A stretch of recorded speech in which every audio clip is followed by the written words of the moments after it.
अस्सलाम वालेकुम दोस्तों जी, ਤੁਹਾਡਾ मेज़बान हाफिज़ वकास अज फिर ਤੁਹਾਡੀ खिदमत हाज़र होया है। तो अज एक ऐसी सूरत हाल है जिहड़ी कि पेश आई है, वो मेरे नाल आप ही मतलब अपने अखां दे सामने असीं ये वेख्या भी हो की रहा।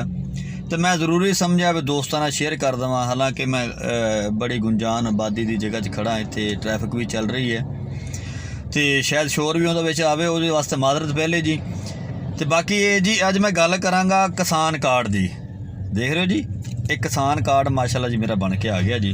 बड़ी खुशी हुई जी। किसान कार्ड छोटा मोटा जिमीदार मैं भी हैगा यार, चलो एडे लाटा ना सही, कोई 2-4 किले तो मालक हैं। तो कल मैं गया किसान कार्ड तो मैं यार असी भी कुछ शरफ हासिल कर लीए। जो गए हैं DAP लैन तो बीज लैन, उत्थे मैं बड़े अजीब जिहा नज़ारा देखा ना।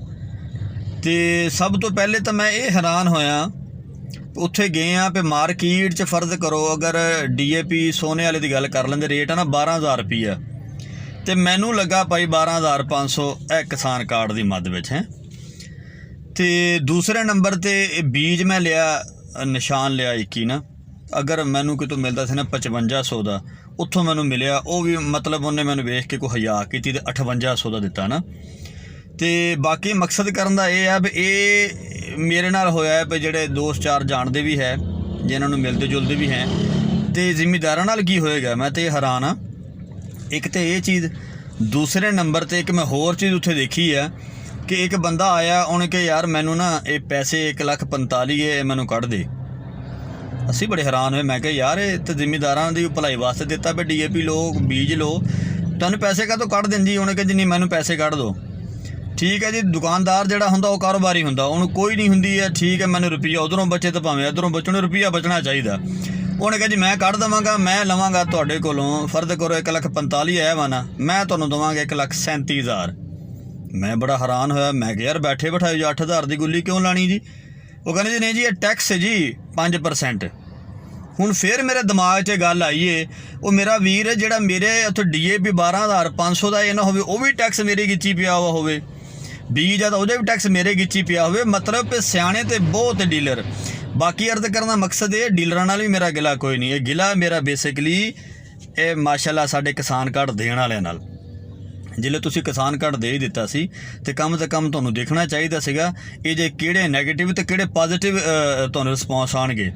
नैगेटिव रिस्पॉन्स तुहानूं दस दिते, पॉजिटिव वास्ते तुहानूं जिहड़े तुहाडे महकमाना तौर पर अफसर लाए वे तुसीं, मैं कहना वो जिड्डा वड्डा अफसर हुंदा ना उड्डा अजीम इंसान हुंदा।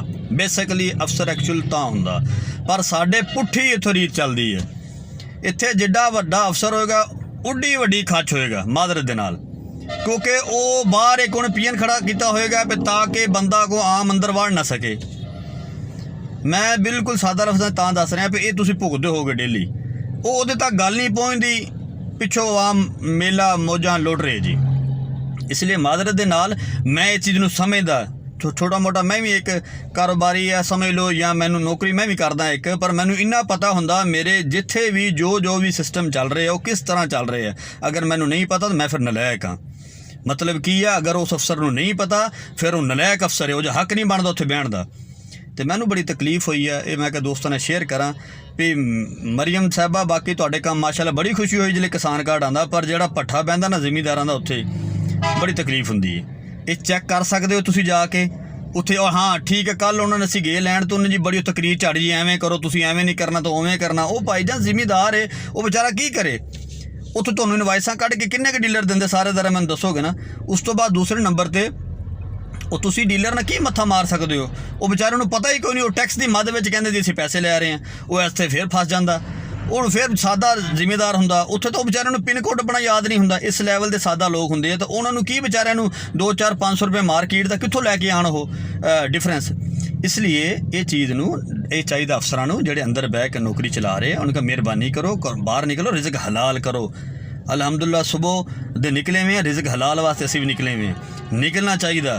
वो भाईजान है रिज़्क हलाल करके बच्चे नूं हलाल खिलाओगे तो कल नूं कोई तुहाडी इज्जत भी कोई बच्चे करनगे, तुहाडी माशरे 'च भी तुहाडी कोई इज्जत होएगी। हर सरकारी मुलाजम जिहड़ा अफसर रिटायर हुंदा, मैं कहना माशरे 'च वो 5 साल एडजस्ट ही नहीं हुंदा। क्यों?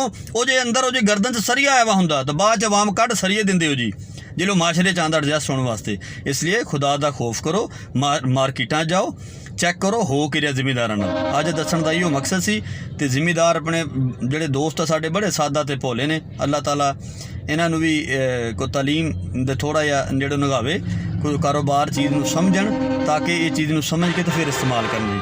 ਤੇ ਠੀਕ ਹੈ ਜੀ, ਆਪਣਾ ਤੇ ਆਪਣੀ ਫਸਲਾਂ ਦਾ ਤੇ ਸਾਡੇ ਇਸ ਚੈਨਲ ਦਾ ਖਿਆਲ ਰੱਖਿਓ ਜੀ। ਬਹੁਤ ਸ਼ੁਕਰੀਆ ਜੀ। ਅੱਲਾਹ ਹਾਫਿਜ਼।